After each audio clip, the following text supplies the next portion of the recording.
Hey y'all, what's going on? It's me, your girl, Antoinette, the founder of Antoinette Develops, and I want to welcome you to another episode of Transformational Conversations. Today we have with us Mykail, and she will be talking to us about budgeting and her brand and everything in between. So, hey Mykail. Hey, how are you? I am doing well. Thank you for inviting me to come chat today. Yes, thank you so much for saying yes. I really, really appreciate it. And I've been looking forward to this conversation. So, yes, I'm excited. So, can you tell us about who is the Boujie Budgeter? So, the Boujie Budgeter is a brand and a lifestyle created by me. And I created this brand and lifestyle when I started working for my first corporate job. So I like to say that I'm the product of what happens when you actually teach your children about financial literacy. So no way did I come up from a rich background. We were really nice middle class. I'm the youngest of 6.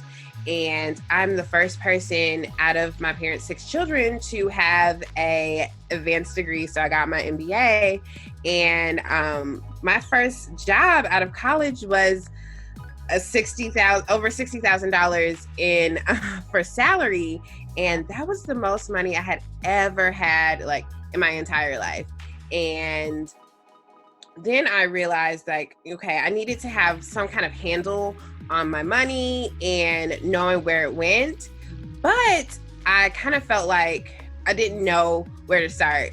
So then when I started doing the research and looking at different personal finance speakers and those kind of things, I realized that I hated the way they presented money. And they presented money as a limited resource, as it was not abundant. And they really preached on having stagnating your life and killing your lifestyle, sacrificing your entire life in the name of becoming debt free, in the name of, financial independence, basically stripping your life away from social activities, traveling, all the fun stuff, and going out and things like that. And I said, that's not me.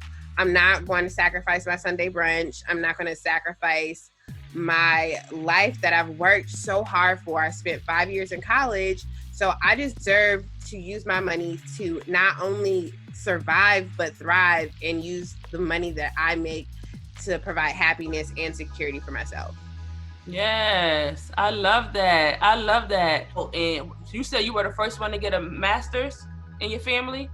Yeah. So, again, my dad, he worked 2 full-time jobs. He worked during the day and he worked at night at the post office in the water company. My mom is a secretary. So by no means were we coming from a life of all this money and hand it down. But what my parents did do is hustle, and they taught their children to hustle, and they really taught us about the power of $1. So one funny story I always like to tell is I learned about interest, how interest builds from my dad. So my sister ate one of my dad's honey buns, right? And it's one of those dollar honey buns that you get out of a vending machine or something, literally $1. And she ate it, right? And my dad was like, okay, for every day that you do not pay me my $1 back or give me my honey bun, I'm gonna add 10% interest. So by the time my sister paid my dad back, she owed him $10. Wow.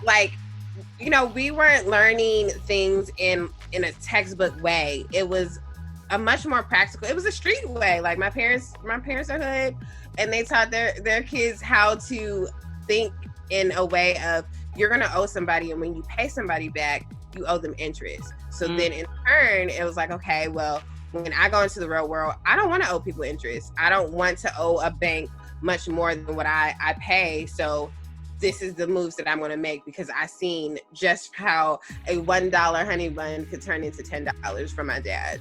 Wow, I love that lesson. So I seen that you really focus on Gen Z population. That's who you that's your clientele. So why did you choose that target market? Right. So it's not that I chose them. Sometimes in business, it's, who really speaks to you and who responds to you the best. Mm-hmm. And Gen Z, I think that we get the lines a little blurred. I'm like that in-betweener. So like some charts will say I'm a millennial. Some charts will say I'm Gen Z. I just call myself an in-betweener. So I'm 24. I was born in 95. So I'm like really right on the cusp. So I know what Blockbuster is. For context, I've been to a Blockbuster before, and I also remember the rise of Twitter. Like I was on Twitter in 2009 when it like was first getting popping. So I understand kind of a bit of the both worlds. And also my parents are boomers, so that's something that's also a lot different. A lot of the Gen Z population, their parents are more likely Gen X or older millennials. My parents are boomers, so I feel like I had like a completely different experience when it came to like growing up and understanding technology and things like that.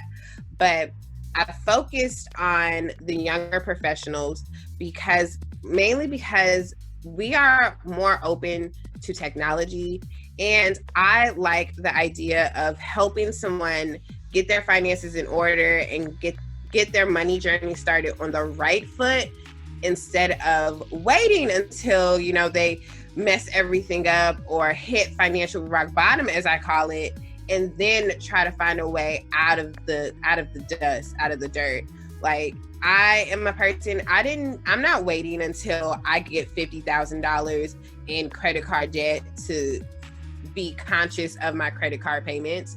I'm not going to wait until, my bank accounts are seized until I think, hey, maybe I should be doing something more positive with my money.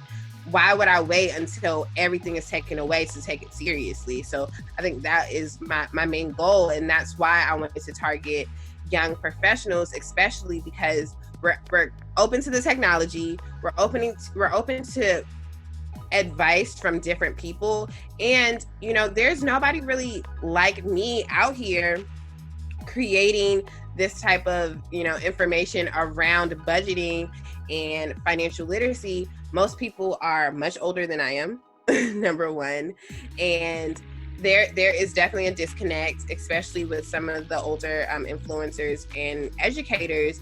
There's a disconnect when it comes to the technology, but there's also a disconnect because most of them are married with children.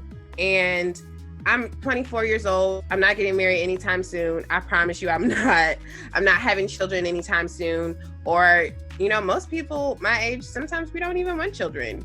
And I wanted to create some resources for people that are not planning on a family, who just want to live their 20-year-old lives. Like that is how I feel. Yeah. I love that. And I love the fact that you're basically teaching being proactive in life. Like you have to be proactive. You can't be reactive. Like, so I love that. I love your mission. And I definitely understand now why Gen Z and I have little sisters too. So now I'm going to definitely transfer her. She's 18. So I can, send her to you so you can teach her some financial stuff for her life. So she can be proactive and not reactive. So yeah, I saw that you have this strategy on creating the ultimate flexible budget. So how would you go about creating the ultimate flexible budget? Right. So flexible budgeting is my steez. Like that's where I kind of built the brand off of, and I didn't know how to like explain my budget method because I don't go by a traditional budget, right? I'm an accountant by trade and by education. So like I said, I have my MBA and my focus is in accounting, and I've been learning accounting and finance for the last 10 years, right? So a lot of times when people are creating a budget for you or telling you how to use a budget, they're trying to mimic the accounting cycle, right? each item has every line item has a specific wave, and you know, your hair, your food, your this, your that, like you're supposed to account for every dollar, right? That did not work for me. It was so unflexible. Like, is that a word? Unflexible. It was so strenuous and so strict that I felt like I was looking at a bad report card every month. Like, oh geez, I overspent on my hair. Oh my goodness, like I spent more at the grocery store than I thought I was, but maybe I did spend a little bit less on gas. Like it just felt too strict for me. And just like a diet, if it's too strict, if your budget is too strict, you're not going to stick to it, right? Like over 70% of Americans believe that you should have a budget, or that a budget is necessary. And most people will even say that they have a budget, but less than like 30% of people admit to actually being able to stick to a budget. And one of the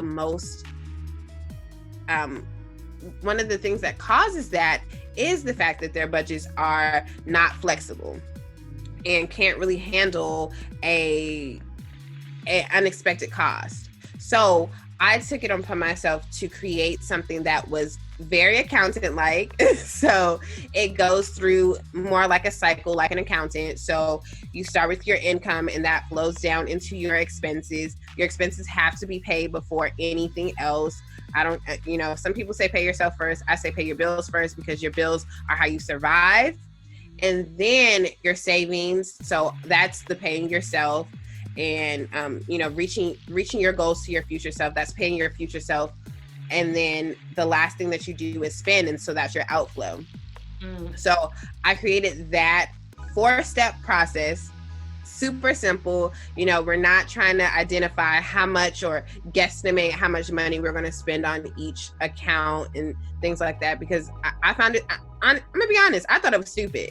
Like because I'm not a business, right? And that's where it gets a little confused, right? And the lines get a little blurred, because as a businesses can do this, like, negotiate, or there's no feeling or impulsiveness within a business. And I can't bring that into my personal finances, because I am an impulsive person. I do go and play Sims and buy expansion packs when I'm bored, whatever. And I do random things with my money. And if my budget shames me for being human, then I don't want to stick to it. I love that. Oh, that's good. I love that. And I'm a budgeter. I love to budget, but you do have to be flexible. And I like that. And I feel as though your strategy allows you to just be a little bit softer on yourself when it comes to accumulating your funds. So that's what's up. I like that. And what is the financial flow? So the financial flow is just, it's the flexible budget all in to show you. So I have 2 different versions. So I have the free version, so you can go on my website and get the free version, and it's an Excel spreadsheet, and it literally lets you see how your money is moving. So you know how much money is coming in. You know, most people really don't even know how much income they're making. They know that it's payday, but they don't really track or understand like how much money is actually coming in to their pockets every 2 weeks, every week, every month. So that's step 1, is to look at that income. Then the expenses, again, that is your fixed expenses, everything that is coming out monthly. And when you understand your income and your expenses, then you can figure out what's called discretionary funds or disposable income. Those two are used interchangeably, actually. Those words really mean the same thing. And that's just the money left over after all of your mandatory bills and expenses have been paid. Okay. So then we go into the spending, the saving and the spending. And yeah, so I have a freebie, completely free, because I want people to really start learning how to visually see their money moving through a system. I'm big on system creation versus like a budget. Like, no, you don't need a budget. You need a financial system. And then I also have a paid workbook, and it takes you through the steps. What super in depth tells you not only what you're doing for each step, why you're doing it, how to do it, and how to think about your money in a different way. So the workbook is for those people who need a little bit more information about, learning the flow of your money. And I couple that with automation and making your money a real system. So having each of your banks talking to each other and working together to move your money from the day you get paid to the day that you spend your money on whatever you felt like spending your money on in that moment. Okay. So you definitely are a person that believes in automation. 110%. I believe because automation makes things so much more simple. And think of it like a car, right? Your car runs out automatically, and you get notifications when something is not completely wrong, but something that might happen. So you need to check it out to make sure, the whole car doesn't explode, right? So that is, to me, that's what automation does for your budget. So when you have the automatic bill pay set up, when you have the automatic savings set up, that is the system. And every week I just go in and I check, okay, this bill was paid, that bill was paid, that's good. And then I'm done, right? I don't like to do things I'm lazy. I don't want to have to physically do everything for my money every time. So I wanted to create some type of system that I can just check on, and my notifications tell me if there's something wrong. Yep, sounds good. I love that. So what is an emergency fund, and what are some strategies that you would give somebody in setting up an emergency fund? So your emergency fund is your best friend, okay? Me and my emergency fund, I check on sis every month, every week, and she just makes me happy when I look at her. Because your emergency fund, I think that some people think that an emergency fund is only in case you lose a job. Absolutely not. Your emergency fund is for those unexpected costs. That could be job loss. That could be a car maintenance breakdown. That could be healthcare bills. That can be anything that you couldn't really plan for, but you have some emergency money on the side. And I always suggest a good emergency fund holds you over for 6 months. And I think of this in a way of we want to think of it sometimes as a job loss thing, but it's that opportunity. So if I decided that I wanted to quit my job tomorrow, could I literally survive without an income? Anything that's going to disrupt my income is a part of my emergency fund. So you want to at least have your basic survival expenses covered. So that's your food, water, shelter, and honestly, anything that's going to help you survive and thrive. And those are my things. So yeah, food, water, shelter. So your rent, your grocery bill, and like your car note, your car insurance. Like, these are things that you don't necessarily need to survive. Like, I can survive without my car, but can I thrive? Can I really find another job if I didn't have a car to help me get to job interviews or whatever? Can I survive without Wi-Fi? Can you imagine some people thinking that Wi-Fi is not a necessity, especially in these times, like where everything is online because we can't go outside? No, like, Wi-Fi is a necessity, and that needs to be factored into your emergency fund, because if you lose your job, how are you gonna find a new job if you don't have any Wi-Fi? Mm-hmm. How are you gonna find a new job if you don't have any access to cell phone service? Like, that's what I'm saying. Some of these old financial educators are telling people that like a cell phone and Wi-Fi are wants and not needs. Like, that is crazy to me. So think about the things that help you survive, your food, water, shelter, but also think about the things that are going to help you thrive. So your Wi-Fi, your utilities, well, that's more survival. So your Wi-Fi, your utilities, your car note, and even factor in your debt expenses. So if you do have credit card debt, how much is the minimum payment? And that needs to be baked into what 1 month of expenses will look like, right? And after you've gotten all of those things that you need to survive and thrive, then you want to multiply that by 6. And that is going to be your goal to hit for your 6 months worth of expenses. Wow. And after you hit your 6 months worth of expenses, shoot for a year. What's wrong with having 1 year's worth of expenses, right? And the best way to get started with your emergency fund is by transferring $1 into an account and labeling it emergency fund. That is the best way to start.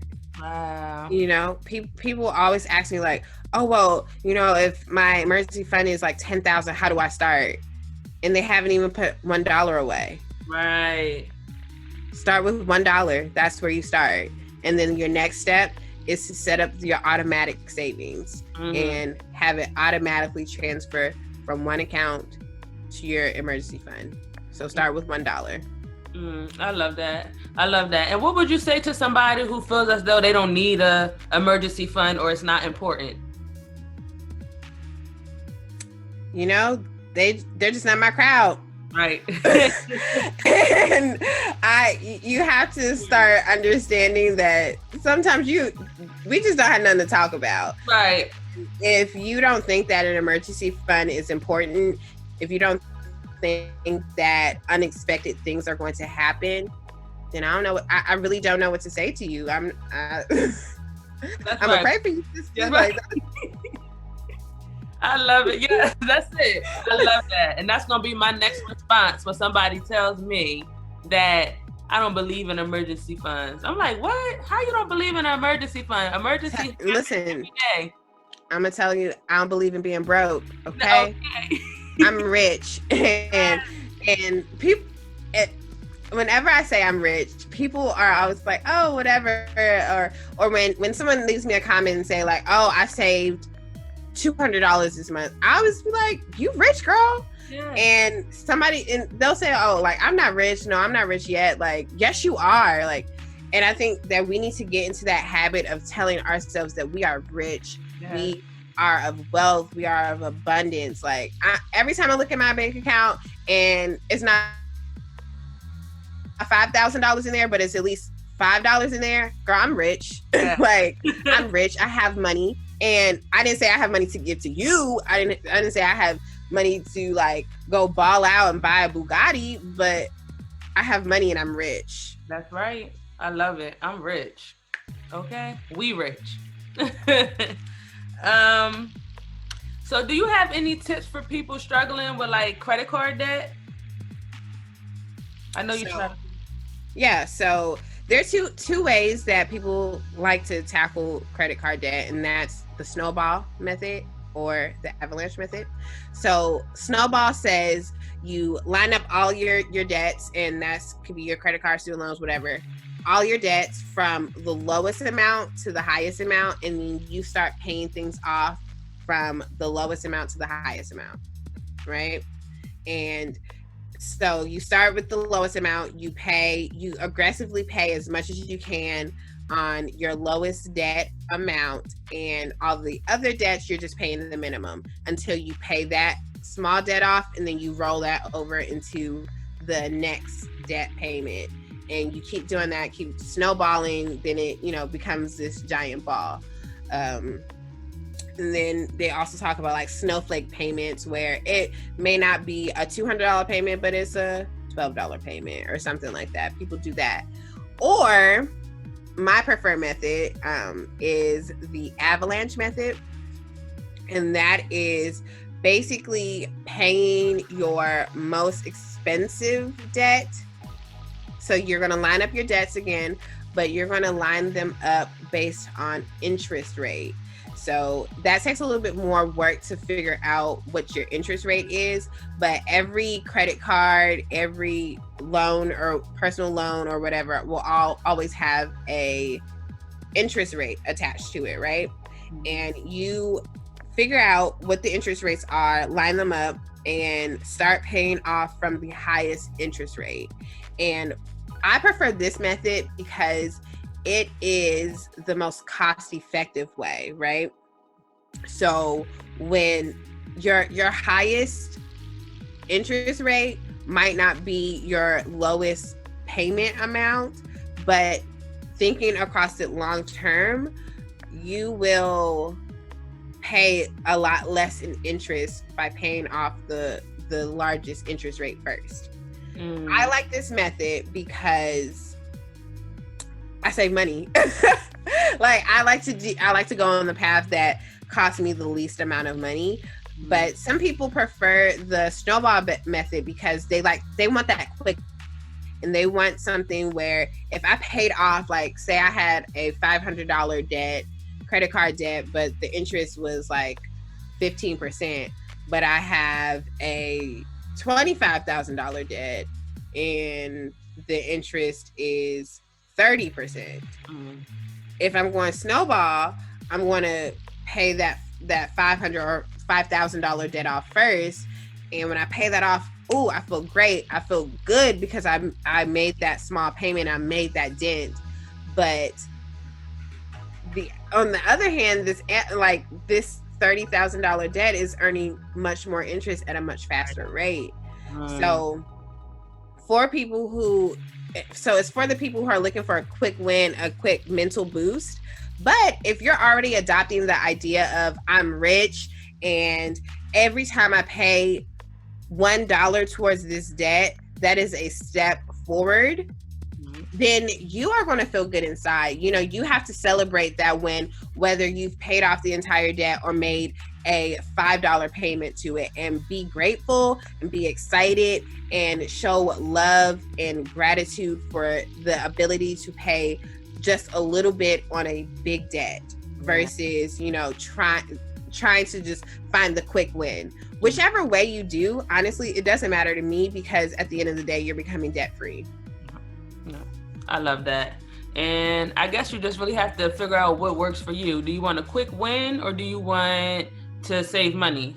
I think the way you broke it down, I like what is it, the avalanche? Yeah, I think I like that one because you're saving money at the end of the day. Now, I know we're in this crisis. We got the coronavirus going on. What tips will you give somebody that is going through a crisis right now and that can pay down on their debt or help them manage their money or with their bills? I'm sorry. So honestly, right now, I have stopped or minimized my debt payment as much as possible. So what you can do is get on the phone and call your creditors, call your service providers, call everybody that you know you owe money to, that you ask for them to do something for. Just call them, right? And see what deals or what assistance they are providing. A lot of places are providing interest frees, skip payments, all of these different things. So all of these benefits to people who are being affected by this virus and cannot work, out of work, or whatever. So take advantage of that and don't be afraid to call. So another part of my workbook, I have a full script that you can use when you're calling your service providers and like a little worksheet so you can jot down some notes when you actually do call them. You have to think about that. Like, okay, how do I get the same service for a lot less money? And you'd be surprised, a lot of service providers and creditors will work with you because they would rather have some money than no money. And you have to just take that extra step to call. Some people don't like to call. That's not me. I call my credit cards every 3 to 6 months. I don't even want nothing for real. I just want to see, you know, what they offering. Sometimes if you call your cell phone company or whatever, call anybody, like just call any of your service providers and see what they are, you know, willing to do and how they can help you. So that would be like my number one tip, is to call and ask the questions, and don't call and just say like, oh, what do you have for me? Call and ask, like, do you have an interest freeze? Is there a way that I can not skip a payment without being penalized? Is there any assistance for a credit limit increase so that my utilization can go down? Like, you have to ask these questions so they can give you an answer. If you just say like, oh, like, what's going on? Like, I've been affected by COVID. Like, okay, we all have. So be specific with your asks. I love that. And you have to, so it sounds like you really have to know what to ask. So in your workbook, do you have questions or what to ask in your workbook? Like a Yep. Okay, so that's cool. All right. So I was on your Instagram and I was seeing you talking about Code and Coin. What is that? What is Code and Coin? So Code and Coin is a passion project of mine and my lovely co-host Naima. So we are two Black women who just love fintech. So that's financial technology. And we found that all the podcasts in this space are really focused on the business aspect of fintech and what companies are acquiring other companies, how much they got for their VC, and all of the like things that I really don't care about. Like, I don't care how much Plaid sold for last year or how much Visa bought Plaid for. I don't care about that.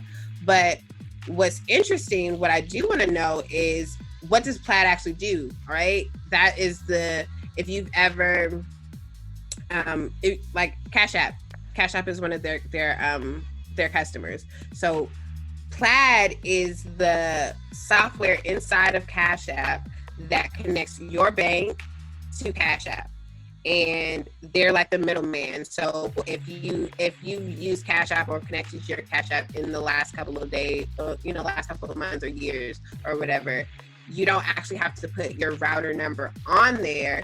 You just connect it. You just like put your password in from your bank, and Plaid is the software that helps you connect it, right? Mm-hmm. And some people is like, okay, well, I didn't know that, or understanding even when it comes to Cash App, what type of advancements is Cash App doing, and how does that affect the consumer? We don't care about what's at the top. I don't care about what their CEO is doing and things like that. I want to know how it affects me. So we decided to create a podcast that we talk to founders, so tech founders, and we talk to personal finance people to understand what the technology is, what type of technology is happening in the personal finance space that helps our consumers and our listeners, who are people who use these technologies, understand how to use them and what benefits they get from using the technology, because that is where the playing field is leveling, right? Like, technology is going to level out the playing field as much as possible. But if we don't know how to use the technology, if we are still scared to use technology when it comes to money, we will never advance, right? If you think of Bitcoin or cryptocurrency as a whole, cryptocurrency is not a new thing. It has been around for almost 10 years. And it blew up 2 years ago, when people were starting to really understand, like, get into Bitcoin and things like that. And even in this climate now with the COVID-19, cryptocurrency is going up, right? A lot of people are getting more interested into the crypto space, and we're scared. We don't know what these things mean, and I don't know what's happening or whatever. Meanwhile, other people have been using this for so long, and if we continue to be late, if we continue to not embrace the technology, we're always going to get the shorter end of the stick when it comes to finance and fintech. Mm-hmm. So it's basically about just exposing us to how these financial entities, apps, are affecting us as a people. So that's good, because we really don't know about that. Like, you just informed me about Plaid. I didn't know about what that is. So we definitely need that type of information put out there. Is there any apps that you live by right now that you would consider or that you would suggest to someone in finances? So, number one, I live by my banking apps. Okay, so if you have a bank and they don't have an app feature, dump that bank. That is not the bank for you. Okay. But yeah, so number one, I always have all of my banking apps. All of them are my pride and joy. Love them. And some other apps that I really love to use, I like Personal Capital. Personal Capital is more focused on your net worth and how that breaks down and how you measure up. So I like Personal Capital for those reasons. I wanted to know a little bit more about my net worth. It's not that high. It's actually negative. So, but I don't care. Like, I'm 24, and there are some 24-year-olds with $1 million net worths. Congratulations to them. That is not me. And I'm fine with that. And I think that some people just need to be fine with where they're at. Another app that I really love is Acorns. I've been using Acorns for years now, and they just continue to impress me, and just very easy to use service, as well as an easy way to start investing. I'm a very hands-off investor. I don't really care to look at charts and things and be the wolf on Wall Street. That's not my steez. It doesn't make me feel good. I don't care, but I do know that investing is important. So I set up the systems through Acorns to just start investing my money for me in a very low touch way. Okay, cool. And are there any books that you will recommend or that you read that supported you in your financial journey? So I don't read a lot of financial books. Okay. And that is because I don't like them. And I have the right to not read something that I don't like. Mm-hmm. But some that I do like. I really, really, really enjoy I Will Teach You to Be Rich by Ramit Sethi. I'm sorry, I'm pronouncing that wrong, but he's Indian, so it's Sethi is his last name, but his first name is Ramit. So I don't know how to spell his first name. I'm sorry. Ramit is Ramit. I Will Teach You to Be Rich. That's all you need to know. I love I Will Teach You to Be Rich. I think that is one of the most influential finance books that I've ever read.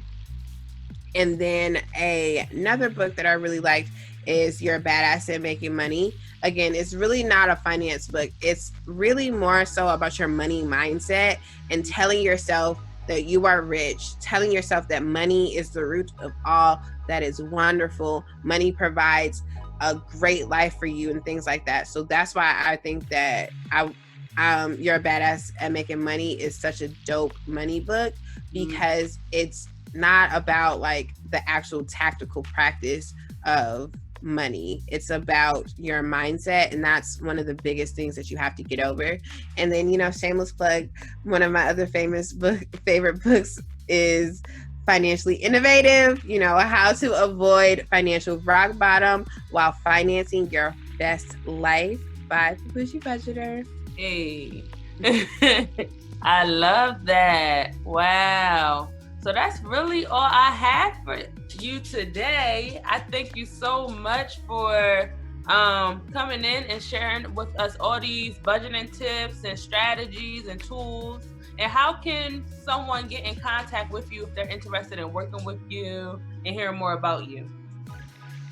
Right. So you are more than welcome to go onto my Instagram at the Boujie, Boujie, because Boujie with a G looks like boogie to me. So the Boujie Budgeter is Budgeter. So the Boujie Budgeter at on Instagram, and on Facebook and Twitter is just Boujie Budgeter. No, I'm gonna have to change it on Instagram sometime, but I don't know when. But the Boujie Budgeter on Instagram, Boujie Budgeter on Twitter and Facebook, and you can also go to my website, and that's www.bougiebudget, so BOUJIEBUDGETS, or without the S, works either way. So bougiebudgets.com, and you can look at my blog posts. I have some cool blogs. You can read, or you can get access to the workbook through the website, or you can download your own free version of the financial flow. But again, if you want some more information and you really want to get in depth, you would definitely need to get that workbook. So those are the ways that you can reach me, and I'm always around. My DMs are always open for non-crazy DMs. Okay, if you are a sane person, you can DM me, and I definitely respond. It is me, not no robots or anything, and I'm just out here trying to help people and spread my message. I love it. Thank you so much. And really, yes, that's it. That's the end of it. I thank you. I appreciate you so much.